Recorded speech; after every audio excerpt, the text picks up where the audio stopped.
За сайн байцгаана уу. Өдрийн мэнд хүргэе. Өнөөдөр би дахиад амнистны даатгалын талаар мэдээлэл хүргэе. За өмнөх бичлэгээрээ би өөрөө яагаад даатгалах болсон, хүний амьдрал дүрийн ямар хэрэгтэй, за хэдэн доллар төлж байгаа вэ тухайгаа ярьсан. Тэгээд маш олон хүмүүс холбогдсон, даатгал авъя гэж холбогдсон хүмүүс байна. За бас би даатгалтай ямаа. Тэгээд би сард 500-600 доллар төлдөг, чи 60 доллар төлдөг гэж ярьлаа. Тэр ийм өрний зөрүүтэй байдаг юм уу гэд айгүйх гайхсан хүмүүс бас холбогдсон. Тэгэхээр энэ тал дээр жоохон тодруулах хий. За амнистны даатгал life insurance нь хоёр төрөл байдаг гэдгийг та бүхэн маш сайн анхаараарай. Term life and permanent life гэж хоёр янз байгаа шүү. За term life гэдэг нь бол хугацаатай 10, 20, 30 жилээс сонгож аавна. Энэ бол миний авсан даатгал байгаа. Тэгээд энэ хугацаандаа л та амнистаа даатгалж байна гэсэн. За мөн эдгээр өвчлөлийн үед амьд байхдаа даатгалаас мөнгө аваад хэрэгжилж болно. Эсвэл амнаас эрсдэх юм бол таны гэр бүлийнхэн даатгалын мөнгийг авна гэсэн үг байгаа. Хугацаатай гэдгийг дахиад анхаараарай. За би бол 20 жилийнхийг авсан байгаа. Тийм ч учраас тийм бага төлбөр төлсөн гэсэн үг. Та бүхэн хэрвээ бас үзээгүй бол энэ доороос тодорхой term life-ийн тухай бүр илүү дэлгэрэнгүй бичлэгийг үзээрэй. За хугацаатай учраас хэрвээ тэр хугацаа чинь дуусчих юм бол таны ерөөсө cover-лахгүй, таны гэр бүл төр даатгалын мөнгнөөс авахгүй гэсэн үг. Би 20 жилийн дараа 52 нас хүртлээр даатгалсан гэсэн үг. Тэгээ 53 таа нас орох юм бол эсвэл өвчин тусах юм бол ямар ч мөнгө авахгүй. Тэр 20 жил төлсөн мөнгө маань даатгалын life insurance компани л мөнгө олж ийн гэсэн үг. За энгийнээр тайлбарлах юм бол та даатгалыг түрээсэлж гинэ гэж ойлгож болно. Яг бид нэр Америкт апартмент түрээсэлж амьдардаг шиг сар болгон төлбөрөө төлөө жилийн эцэст та нүүсэн ч гэсэн буцаад мөнгө авч чаддгүйтэй яг адилхан түрээсэлж гинэ гэдэг энгийнээр ойлгохшууд болно. За permanent life гэдэг нь бол хугацаагүй таны бүхэл амьдралыг чинь туршид даатгах гэсэн үг. Lifelong time. Бас энэ term life байдаг шиг амьдтаа хэрэгжилж болох benefit-үүд бас орсон байдаг.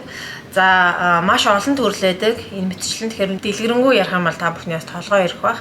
За энэ дотроо хүмүүсийн сайн мэддгээр Index Universal Life буюу IUL гэж хүмүүс маш сайн мэдж байгаа. Манай монголчууд бас их авдаг. Тэгэхээр IUL-ыг авсан хүмүүс та permanent life insurance авсан гэдгээ ойлгоорой. Энэ хоёр ч тусдаа өөр зүйл шүү гэдгийг дахиад хэлье. За энэхүү даатгалын нэг давуу тал нь гэх юм бол таны төлж байгаа мөнгөний чинь тодорхой хэсэг нь хуримтлал болоод cash value үүсдэг байгаа. Тэгээд энэ cash value-га та ирээдүйд өөртөө хэрэгжилж болдог. За өөрөөр хэлэх юм бол та энэ хүү даатгалаа эзэмшиж гинэ гэж ойлгож байна. Энд бид нэр түрээслээд байсан бол энд болохоор эзэмшиж өөрийн болгож гинэ гэсэн үг. За тэгэхээр permanent life insurance дээр хүмүүс ихэнхдээ investment маягаар ашигладаг. Хөрөнгө оруулалт маягаар урт хугацаанд өөртөө ашиг авах зорилготой хэрэгэлдэг байгаа. За мөн ирээдүйд retirement plan буюу тэтгэврийн сан болгож ашигладаг. Тэгэхээр таны хийж байгаа мөнгө чинь ирээдүйд өсөлттэй байна. Тэндээсээ та өөрөө мөнгө аваад ирээдүйд тэтгэвэр авч байгаа шиг хэрэгжилж болно гэсэн үг байна. Тэгэхээр энэ мэдчлэн ялгаатай байдаг шүү. За мөн даатгалын сарын төлбөр дээр хүн болгоных өөр байна гэдгийг анхаараарай. За энэхүү төлбөр нь юун дээр үндэслэж гардаг вэ гэхээр ерөнхийдөө 3 зүйл дээр үндэслэж гарч байгаа. Нэгдүгээрт нь бол таны нас. За би бол 32 настай авсан учраас харьцангуй хямд үнэтэй авсан. Нас залуу байх тусмаа бага үнээр авна. Нас чи хэсэг тусмаа төлбөр нь өндөр байна гэдгийг бодоорой. За хоёрдугаарт нь таны эрүүл мэнд. Энэ бол хамгийн чухал зүйл байгаа. Эрүүл мэндийн шалтгаанаас болоод төлбөр өндөр гарна. Эсвэл бүр авч чадахгүй байх хүртэл байдаг шүү. За миний хувьд бол ямар ч эрүүл мэндийн асуудалгүй урд нэмлэгт үзүүлжсэн history манаас бүгдээрээ эрүүл сар бол байсан учраас ингээд хямд гарсан гэсэн үг. За гуравт нь бол таны даатгалын хэмжээ. 500 мянган доллараар даатгуулсан байна уу, 1 сая доллараар даатгуулсан байна уу гэдгийг шалтгаалаад төлөх төлбөр ч өөр байна гэсэн үг байна. Нэмээд нэг зүйлийг хэлээд бас хүйсэн дээр ялгаатай гардаг. Эмэгтэй хүн, эрэгтэй хүн хоёр яг ижлэх настай, ижлэхэн эрүүл мэндтэй байсан ч гэсэн эрэгтэй хүний төлөх төлбөр нэрээ илүү гардаг. Яа тэгэхээр статистикаараа дэлхий дээр эрэгтэйчүүд маань илүү эрт нас барах магадaltaй байд юм байна.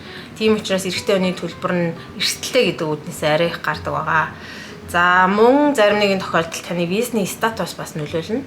Манай нөхөр бит хоёр бол яг грин картаа аваагүй байгаа учраас бас төлбөр маань бүр бага байх байсан. Тэндээсээ арай ихсээд ороод ирсэн гэсэн үг. Тэгэхээр энэ мэдчлэн зүйлүүдэд шалтгаалаад хүн болгоны айл болгоны төлөх төлбөр нь өөр байна. За тэгээ та бүхэн өөр асуух зүйл байх юм бол надтай шууд утсаар холбогдож болно. За мөн бас над чиг гэрээсээ ажиллах юм боломж байгаа шүү. Гэрээсээ ажилламаар байгаа хүмүүс байл бас холбогдорой гэж хэлэх гэсэн. За баяртай.